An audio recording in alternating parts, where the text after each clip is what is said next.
kuna mahusiano mengi sana mmeyajenga na taasisi mbalimbali Kwa sasa hizo wameweza kukopa kidijitali zaidi kwenye simu, na wengi hao ni vijana. Maana yake ni nini? Beyond nje hapo ni nini? Katika makubaliano sio tu kusaidia upande wa ukusanyaji wa madeni, pia kuwasaidia wanafunzi. Hivi Credit Reference Bureau haipaswi kuwa sehemu kuwa sehemu ya serikali, taasisi ya serikali? Kwa sababu gani unajua nasema hivyo?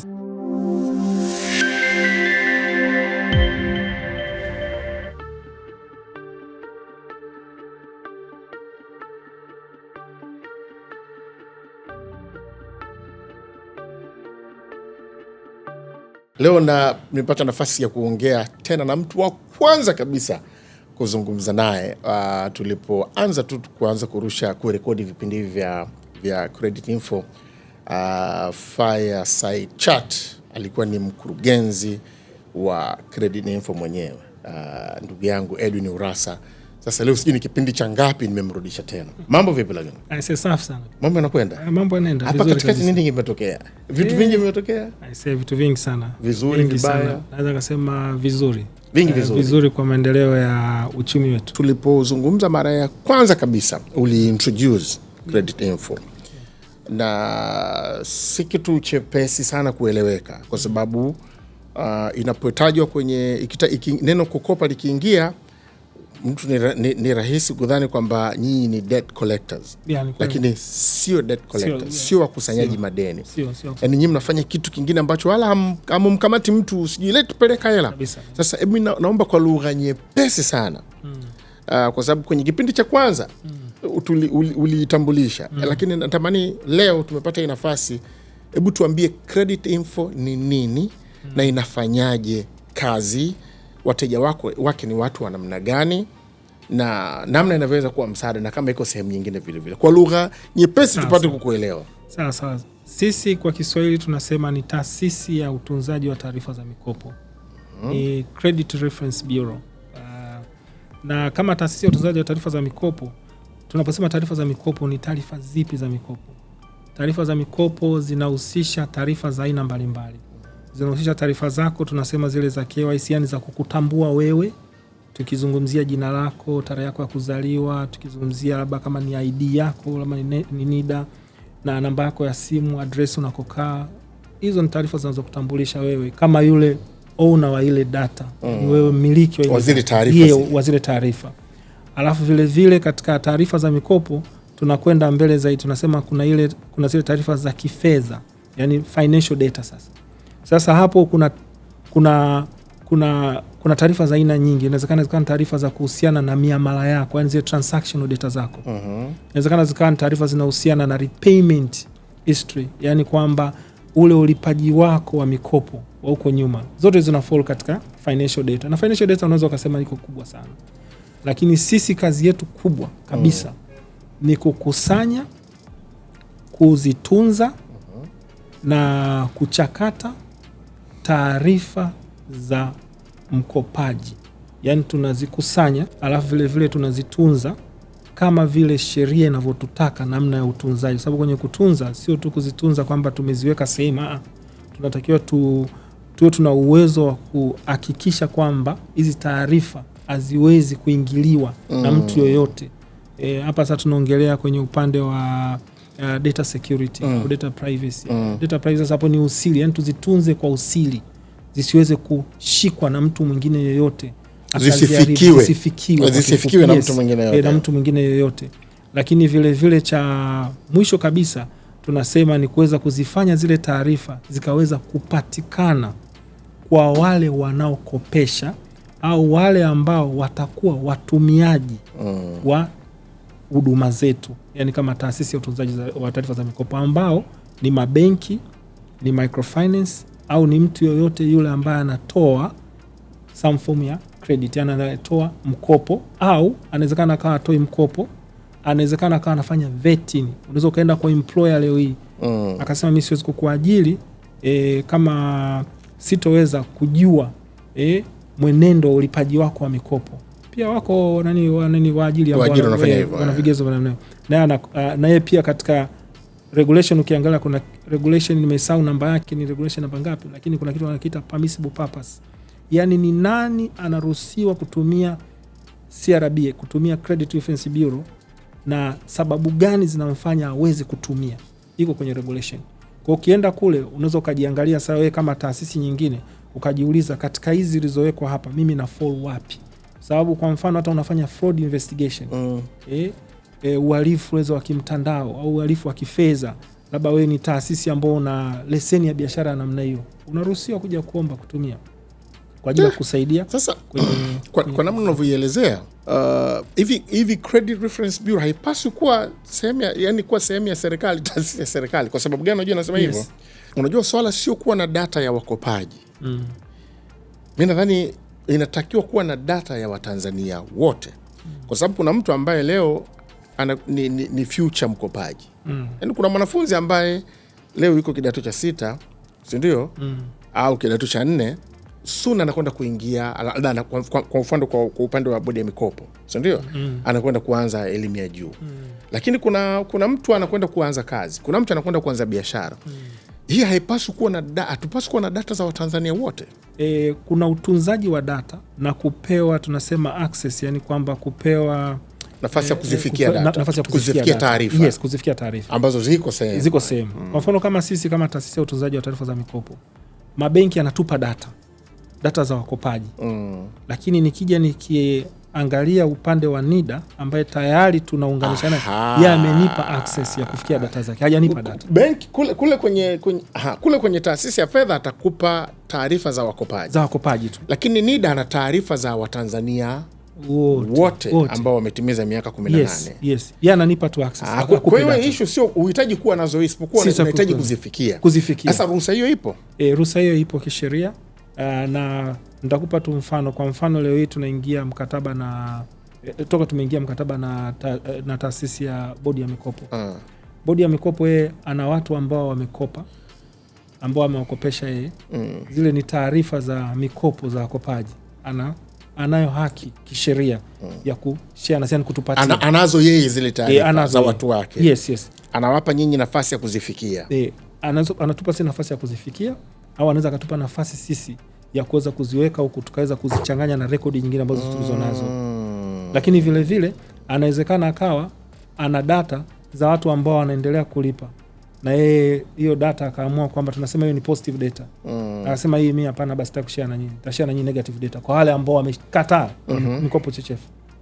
Anaweza katoa tu pale access ya kuzifikia, kwa sababu kumbuka data yako hata kama ni positive, yani kwamba inaonyesha ulipaji wako mzuri, bado ni valuable kwako wewe.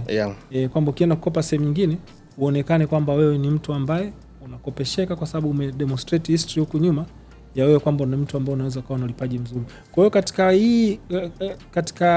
katika makubaliano sio tu kusaidia upande wa ukusanyaji wa madeni, pia kuwasaidia wanafunzi ambao walikopeshwa sasa hivi waweza wanafanya kazi, au sasa hivi labda wanafanya shughuli zao za kijamii, za kuendesha chumi zao, waweze kupata mikopo sehemu nyingine, kwa sababu kulipa bodi ya mikopo kutaweza kuwaonyesha kwamba ni watu ambao wanakopesheka kwenda mbele huko. Yes.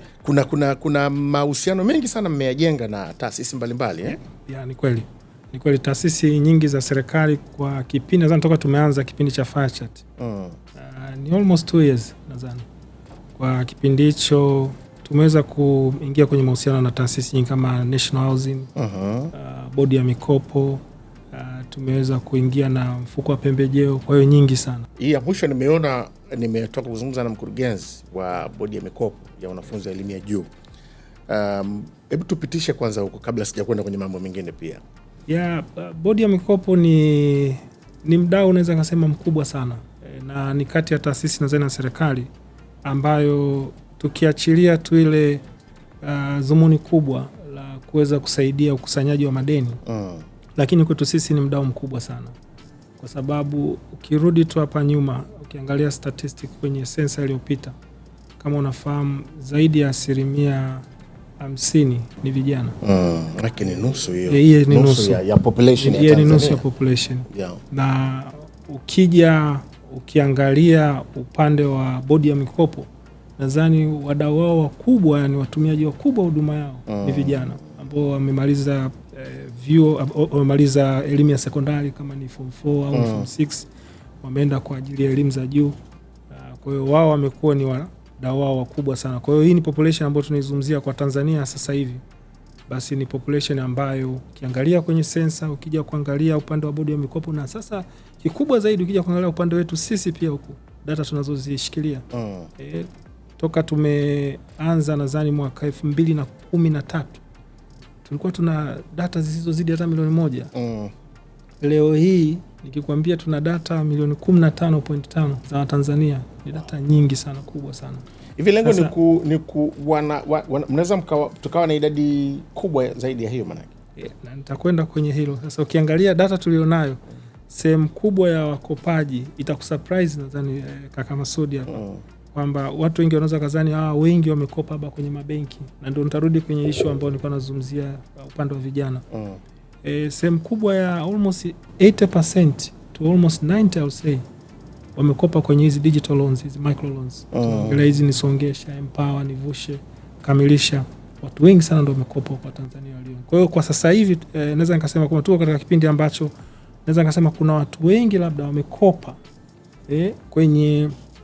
kwenye sekta ambazo tulikuwa tunasema mwanzoni labda sio ile traditional loans, sio zile traditional ways ya watu kukopa kwamba unaenda utaweka collateral au utapaka uwe na pay slip, unafanya kazi sehemu uweze kupewa mkopo. Watu sasa hizo wameweza kukopa kidijitali zaidi kwenye simu, na wengi hawa ni vijana ambao asilimia kubwa. Hata ukichukua data tulizonazo huko system kubwa, tunaona population kubwa kati ya umri wa miaka 18 ambao ndo umri mtu anaanza kukopa kwa sheria za nchi yetu mpaka 65 ndio wimbi kubwa sana polipo katika hii asilimia 80 ya milioni 15 kubwa sana. Kwa hiyo unaweza ukaona sasa ukiangalia bodi ya mikopo kama wadau wao wakubwa ni vijana. Tukiangalia sensa inatuambia ni vijana. Tukija kuangalia upande wa mikopo tunaona hii expansion au growth kubwa sana inatoka kwa vijana. Kwa unaweza ka understand kwamba Credit Info na bodi ya mikopo, kwa nini hizi taasisi mbili lazima ziweze kushirikiana, sio tu kwenye kusaidia ulipaji lakini hata kwenye kusaidia ukuaji upatikanaji. Hivi hiyo namba inayotajwa ya asilimia kati ya 80 mpaka 90 kuwa iko zaidi kwenye mikopo ya aina hii sio kosa sio kosa, inaonyesha kitu kimoja. Na nadhani hapa naweza nikasema ni wapongeze pia MNO hizi mobile network operators, yani pamoja na applications. Maana ni mitandao ya simu, lakini pia kuna applications ambazo zinakopesha. Kwa zenyewe sio kampuni za simu. Kwa hiyo kuna mgawanyiko. Kuna hawa wanaokopa kupitia kampuni za simu ambazo kampuni za simu sio zenyewe zinakopesha, ila zenyewe zinatoa, tunasema zile zinatoa ile customer base. Alafu zinawapa taasisi za kukopesha, yani kama mabenki, microfinance, wao ndio wanaweza kutoa mikopo. Lakini vile vile kuna taasisi nyingine ziko hapa katikati ambazo BOT amezitem kama digital lenders. Hawa wanawezekana hawafanyi na taasisi hizi za makampuni ya simu, wao wenyewe tu. Hata wewe unaweza kuwa na kampuni yako ikapata leseni kutoka BOT yes, ya kufanya kazi kama digital lender. Ukipata ile, unao uwezo wewe kuwa na digital platform yako, mtu akaipata kupitia USSD au akaipata kupitia application basi anaweza ka-apply mkopo na mtu akapata. Kwa hiyo ziko taasisi za namna hiyo ambazo Tanzania hapa nadhani kidogo tunaelekea kuziongeza ukikompare na nchi kama Kenya. Nchi kama Kenya ni taasisi nyingi sana zinakopesha namna hiyo.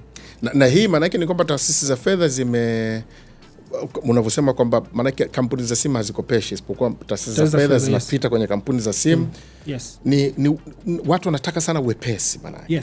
Ndio, yani badala ya kutoka kwenda benki kuleta cheti cha babu yake babu sijui na nini na dhamana na kadhalika.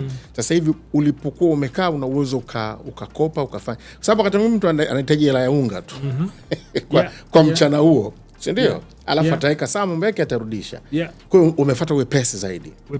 Na yani umeongea kitu ambacho ni muhimu sana. Watu wengi sana wanajiuliza kama mimi naweza nikaenda nikakopa kwenye hizi digital lenders au nikakopa kupitia simu yangu. Watu wakafikia stage wanasema kwamba hii ni mikopo kausha damu kwa sababu ya ile riba inayochajiwa. Lakini kitu ambacho tunakisahau sisi kama wanadamu, kama ukiweza kumpa customer yoyote ile katika environment yoyote ile, akina sure hiyo ukiweza kumpa convenience. Yani convenience kwamba urahisi. Alafu kampa ile tunasema kwamba accessibility kwa easy and 24/7 kwamba mimi nimeamka hata saa 8 usiku kufikika kwa wepesi maana yake. Saa 8 usiku mimi nimeamka au Jumapili umeme umekatika. Nahitaji luku. Basi naweza nikasongesha. Yule mtu sidhani kama cost anaweza kaangalia. Angalia. Ni ngumu sana. Lakini pia cost si ndio inaingia humo kwenye hiyo, yani huo mbadala wa kutoka kwenda benki, sijui kutumia nauli, kutumia muda. Sidhani kama wote tunavihesabu hivyo vitu. Waga tuvihesabu. Hizo ni cost ambazo most of the time tunaziona kama cost ambazo ni invisible. Yani hatuzioni kwa uharaka. Na ndio maana nikazungumzia convenience na ile easy accessibility, ni urahisi na ule uwepesi wa kupatikanika kwa ile huduma.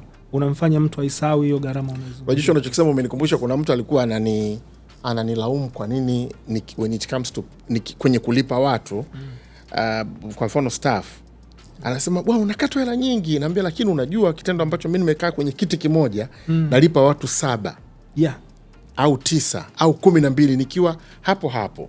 Kwa hiyo makato maana yake hayo makato ni gharama yangu mimi ya kutochoma mafuta kwenda kumpelekea mtu fedha. Kwa mfano sasa kama watu wako 9 alafu mmoja amesharudi nyumbani kwake Mbagala, mwingine karudi nyumbani kwake Kimara, mwingine yuko Mbezi, au watu 9 ukisema uwapitie wote ni ngumu, au wao wakupitie, maana pia unawaongezea gharama ya kile ambacho unawalipa. Kwa hiyo maana hiyo convenience ambayo unaizungumza na urahisi na kufikika kwa haraka, hizo ndo cost zake ziko ambazo sisi wa mara nyingi hatutaki kuzihesabu. Kabisa.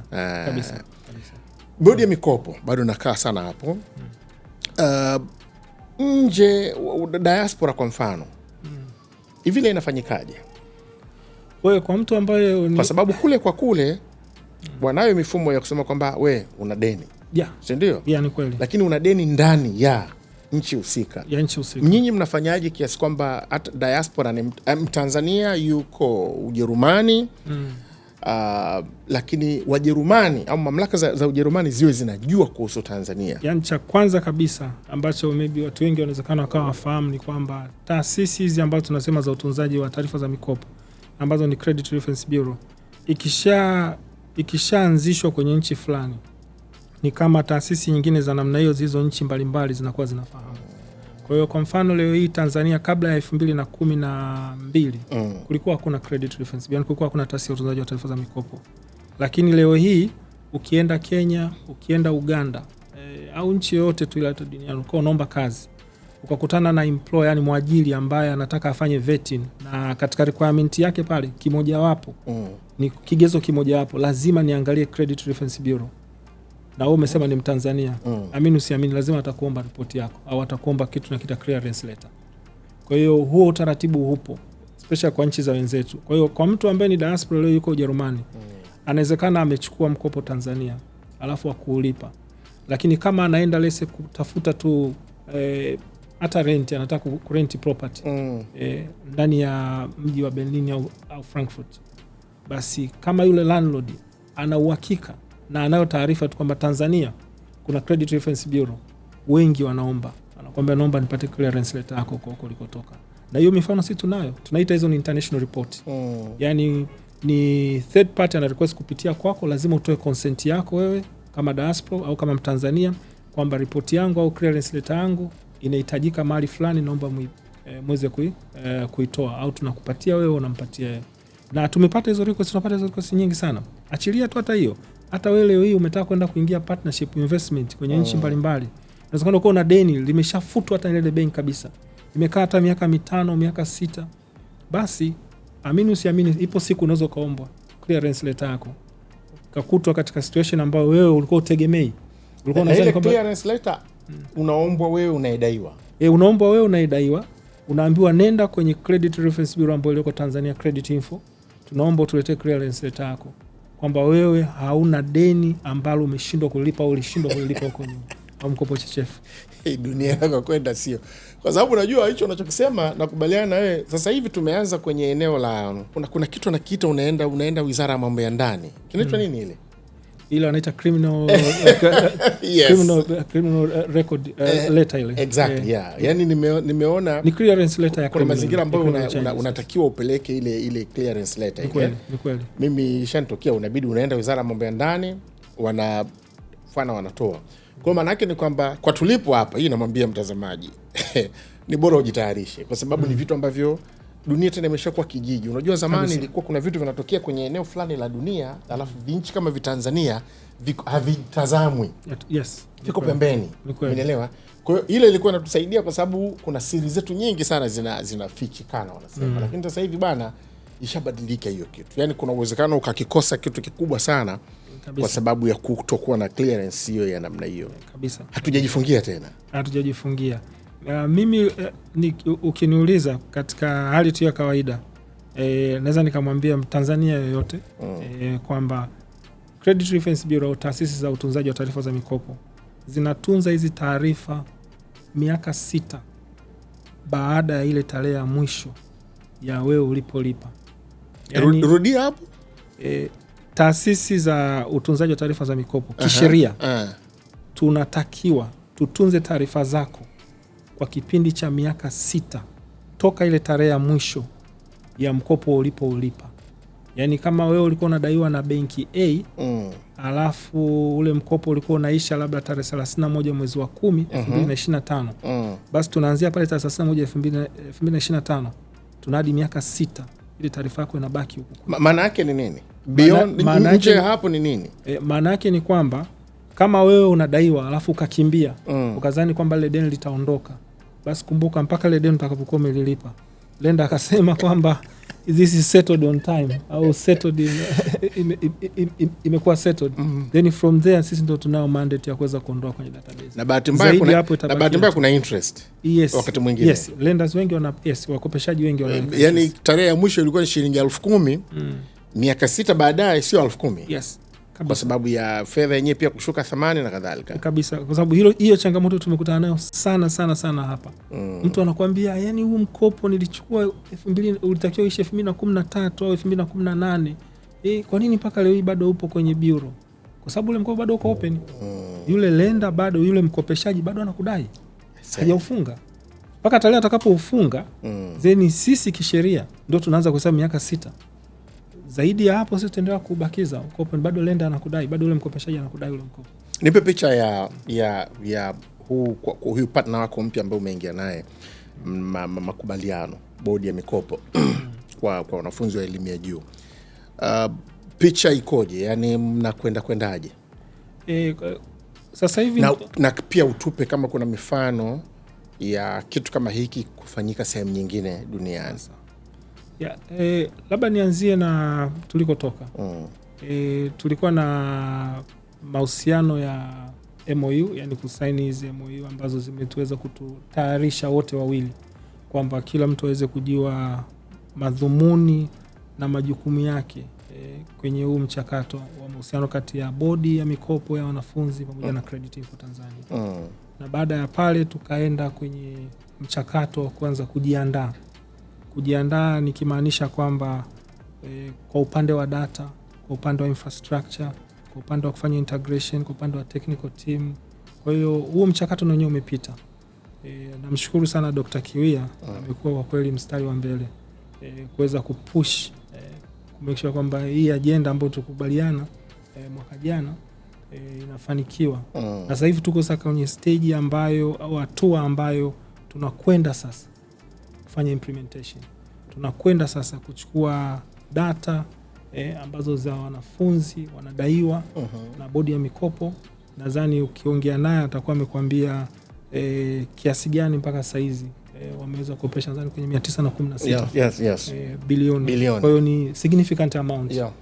Lakini ukiangalia pia vile benefit ambayo imekuwa kwa wanafunzi ni kubwa mno. Nikupe tu mfano mzuri. Mimi hapa Edwin Urassa toka nimeanza kusoma, nimesomeshwa na serikali. Mimi nimesoma shule za tunasema mtakuja. Kulikuwa hakuna English medium. Primary nimemaliza inaitwa Changa Primary School iko Tanga, ni primary ya serikali. Nikaenda Mkwakwani ambapo ni shule ya sekondari ya day pale Tanga.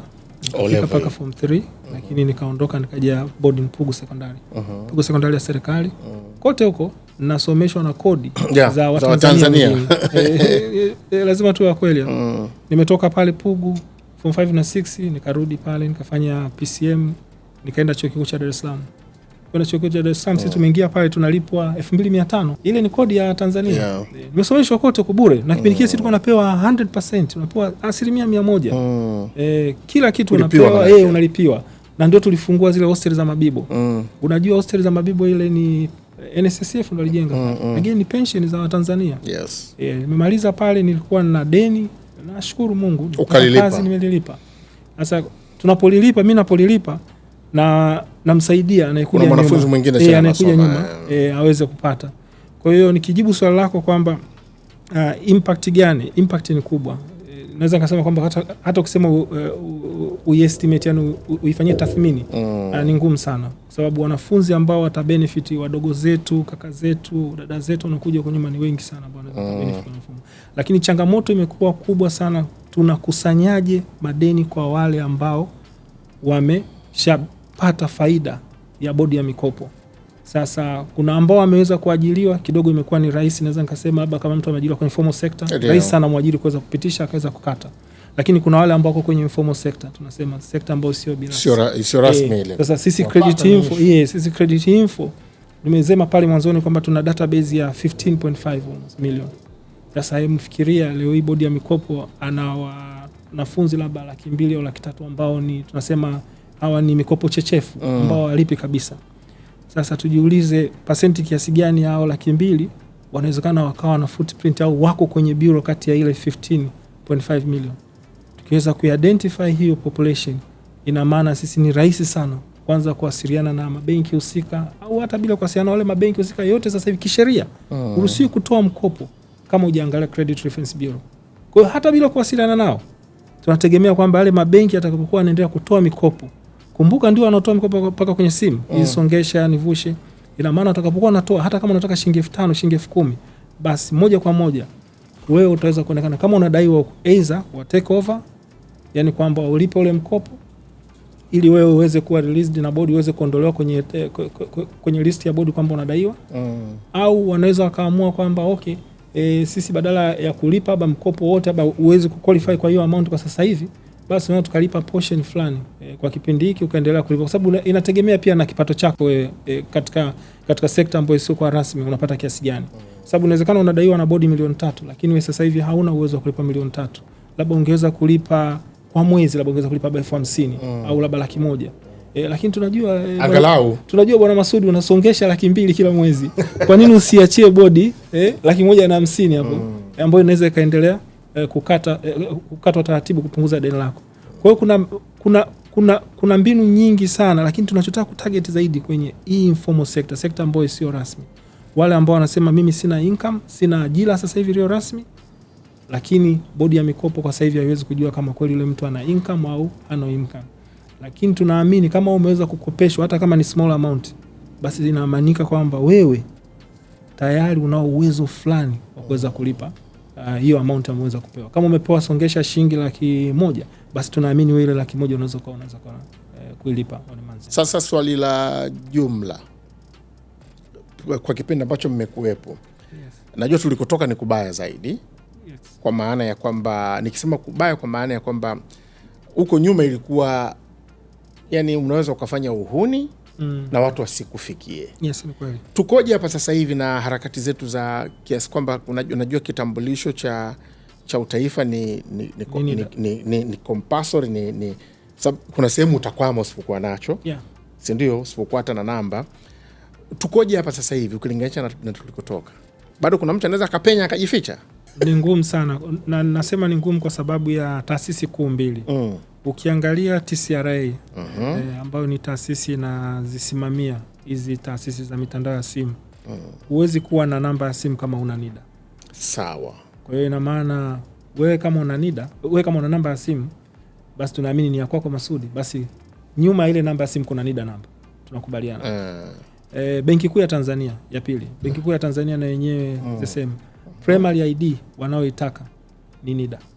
kitambulisho cha kitambulisho, taifa. Yes. Kwa hiyo tulipoanza ni kweli kabisa Masudi uko sahihi kwamba data tulizokuwa tunazipata hata si kidogo, kwa kuna changamoto kwa sababu mabenki na taasisi mbalimbali walikuwa hawana NIDA, lakini sasa hivi naweza nikakwambia kwa mfano hizi watu wanaokopa kwenye hizi data zinazotoka kwenye kampuni ya simu ambao tumesema almost 80 to 90%, hizo data naweza nikasema ni almost 99%. Hizo data ni NIDA based KYC zake. Yani kwamba zina kitambulisho cha NIDA, yani zina namba ya NIDA. Sasa waambie watu hatari ya kwa sababu najua kwa TCRA simu ya mkononi, maana kila simu nyuma yake kuna NIDA. Hatari ya kusajilia watu namba, naomba waambie watu hatari yake ni nini? Yani tafadhali. Kwanza hatari ya kwanza kisheria hairuhusiwi.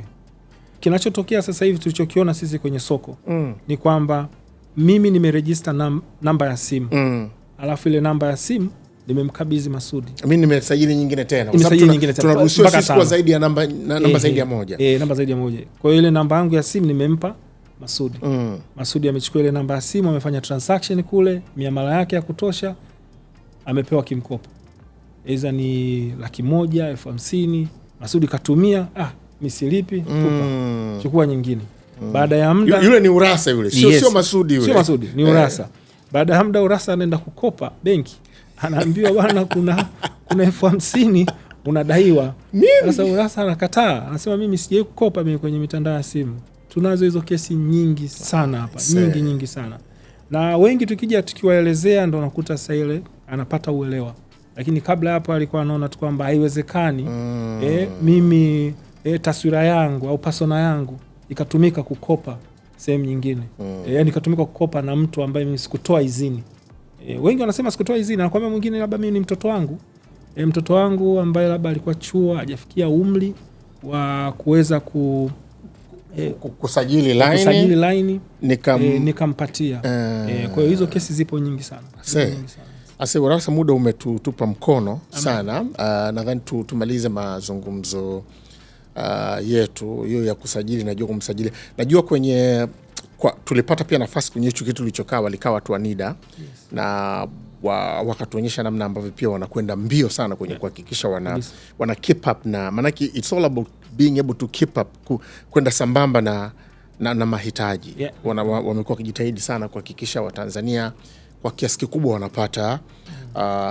wanapata vitambulisho, kwa sababu tumeshafika stage ambapo vitu vingine vyote usivipate kama huwezi kupata passport, huwezi kupata leseni. Ndio. Kwa hiyo na wao huku uhitaji ni mkubwa, lakini wanaendelea kupambana. Na tukifaulu, maana yake ni kwamba, na najua tuko vizuri kabisa, maana yake ni kwamba sasa hamna mtu mwenye uwezo wa kujificha tena.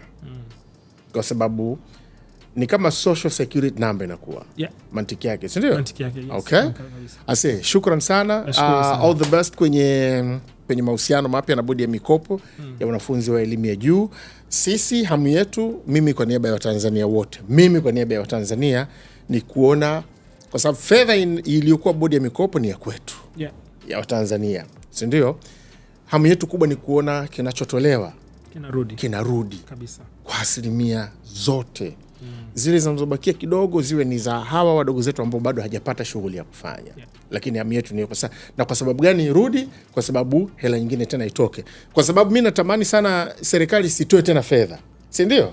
Kwa sababu kama nikikupa shilingi 10 ndio inakuwa revolving fund, inazunguka ile kabisa. Ili serikali isipotoa ile, serikali inafanya mambo mengine huko upande mwingine kule kabisa. Kwa hiyo kwa msaada huo nataka kuamini tutaanza kuongeza kiwango cha fedha ambacho kinakwenda kurudishwa. Cha mwisho tutakuja kuzungumza dili ambalo nilizungumza na bodi na mkurugenzi Dr. Kiwia, la kufika hatua ya tusisubiri mtu apate kazi arudishe fedha, si ndio?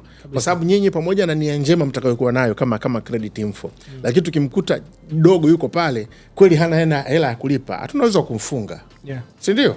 Lakini ana ujuzi, kamaliza chuo, tunafanyaje kumfanya aweze kutengeneza hela? Moja, aweke sawa maisha yake na jamii inayomzunguka, lakini pia aanze kuweza kurudisha fedha. Hiyo najua tutaitafutia siku tuje tuzungumze mechanism yake, tutapita vipi.